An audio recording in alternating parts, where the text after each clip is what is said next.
Hi dears, welcome back to Mukunda creation. இன்றைக்கி நம்ம பார்க்க போகிற ரெசிபி ரொம்பவே ஸ்பெஷலான ரெசிபி, வாழைக்காய் ஃபிஷ் ஃப்ரை. இந்த மீன் பொரியலில் நம்ம வாழைக்காய் வச்சு தான் ஃபிஷ் மாதிரியே பொரிச்சு எடுக்க போகிறோம்.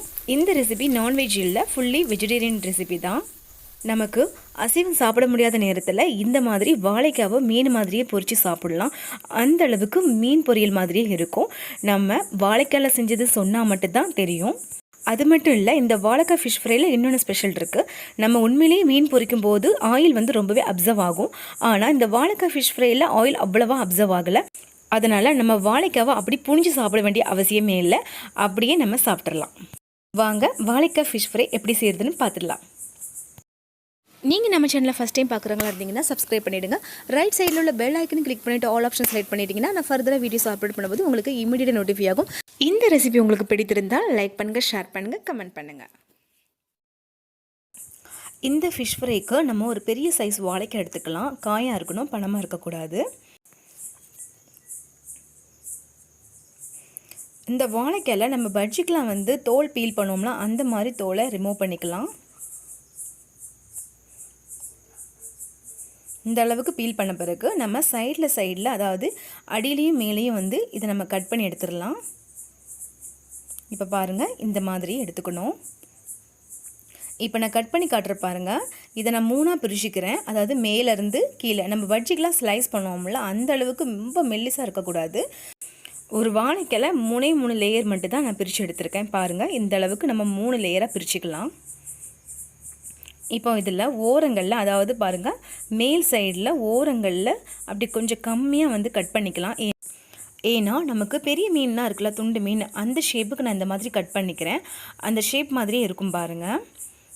கீழே வந்து நம்ம ஷார்ப் பண்ண வேண்டாம், ஒரு சைடு மட்டும் நம்ம ஷார்ப்பாக பண்ணிக்கிட்டால் போதும். இப்போது இந்த அளவுக்கு நான் எடுத்திருக்கேன் பாருங்கள். இந்த மாதிரி நம்ம ஷேப் பண்ணிக்கலாம். இதில் நான் ஹோல் போட போகிறேன். அதாவது மீனை பார்த்திங்கன்னா அந்த ஷார்ப்பு சைடில் தான் ஹோல் இருக்கும். அதனால் ஷார்ப் சைட்லேயே நம்ம அந்த ஓட்டையில் போட்டுக்கலாம். பாருங்கள், அதாவது ரவுண்டாக வந்து ஹோல் இருக்கக்கூடாது. இந்த மாதிரி பார்த்தீங்களா, ஒரு நீட்டு வாக்கலாம் அந்த மாதிரி ஹோல்ஸ் இருக்கணும். அப்போ தான் ரியாலிட்டிக்காக அது மீன் மாதிரியே தெரியும். இப்போ இந்த ஹோலை வந்து இன்னும் கொஞ்சம் அகலப்படுத்திக்கலாம். பாருங்கள், இப்போ அச்சஸில் மீன் மாதிரியே ஷேப் வந்துட்டு பாருங்கள்.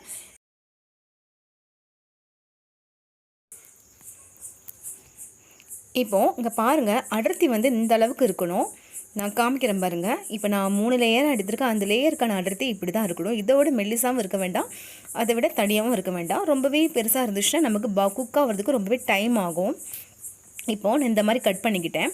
இன்னொன்று ஒரு வாழைக்காய் எடுக்கேன். இதில் வந்து ஷேப் வந்து வேறு மாதிரி கட் பண்ணிக்கிறேன். பட் இதுவும் மீன் மாதிரி தான் இருக்கும், அதாவது சின்ன மீன் மாதிரி. இப்போ பாருங்கள், ஓரங்களை கட் பண்ணிவிட்டு இந்த மாதிரி க்ராஸாக கட் பண்ணிக்கிறேன் பாருங்கள்.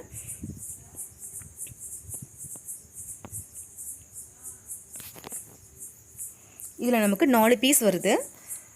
இப்போது இதுலேயும் நம்ம ஹோல் போட்டுக்கலாம். இப்போது இந்த பீஸுக்கான அந்த டென்சிட்டியை பாருங்கள், எவ்வளோ அடர்த்தியாக இருக்குது பாருங்கள். இந்த அளவுக்கு இதை கட் பண்ணிக்கலாம். இப்போ நம்ம ஹோல்ஸ் போட போகிறோம். ஹோல்ஸ் போடும்போது ரொம்பவே ஜாக்கிரதையாக போடுங்க. வேஸ்ட் பண்ணாத அளவுக்கு நம்ம கரெக்டாக பண்ணிக்கிட்டால் ரொம்பவே நல்லது.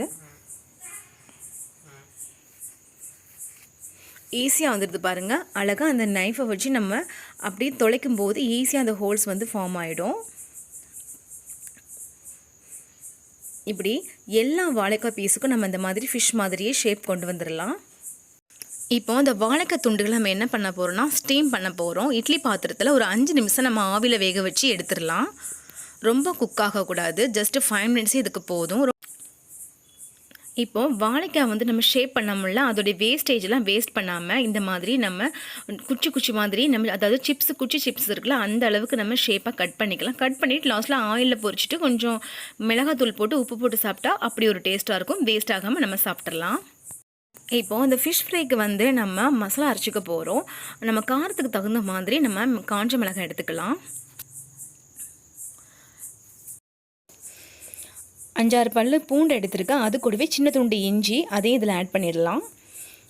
கூடவே மல்லித்தூள் வந்து 1 டீஸ்பூன் அளவுக்கு எடுத்துருக்கேன். இதில் அரிசி மாவு, அதாவது பச்சரிசி மாவு 2 டீஸ்பூன் ஆட் பண்ணிக்கலாம்.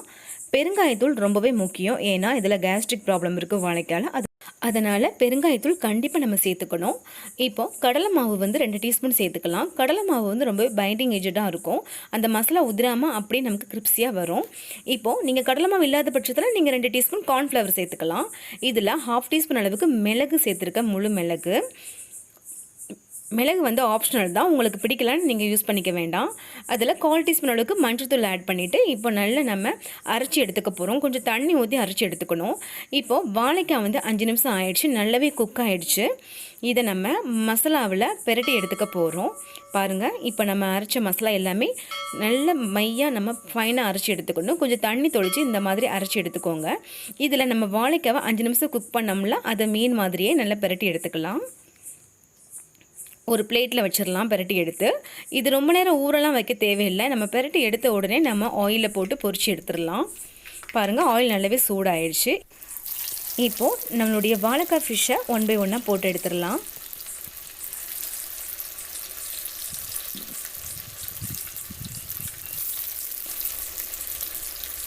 இதுக்கு பொரிக்கிறதுக்கு ரொம்ப நேரம் டைம் ஆகாது.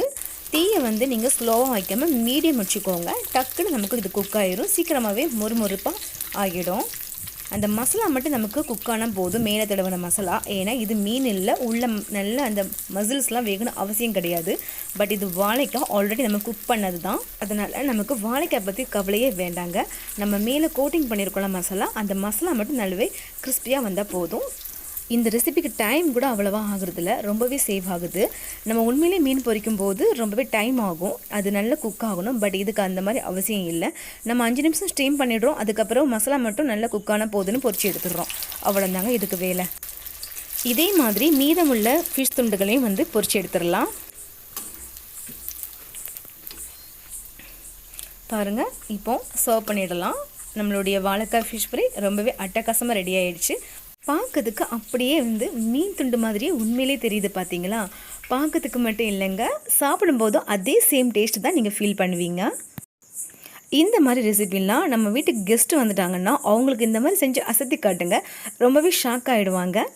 கண்டிப்பாக அந்த ரெசிபி உங்களுக்கு பிடிச்சிருக்குன்னு நம்புகிறேன். நீங்களும் இது செய்து பார்த்துட்டு உங்களுடைய அழகான ஸ்வீட்டான ஃபீட்பேக்கை கமெண்ட் பாக்ஸில் மென்ஷன் பண்ணிவிடுங்க.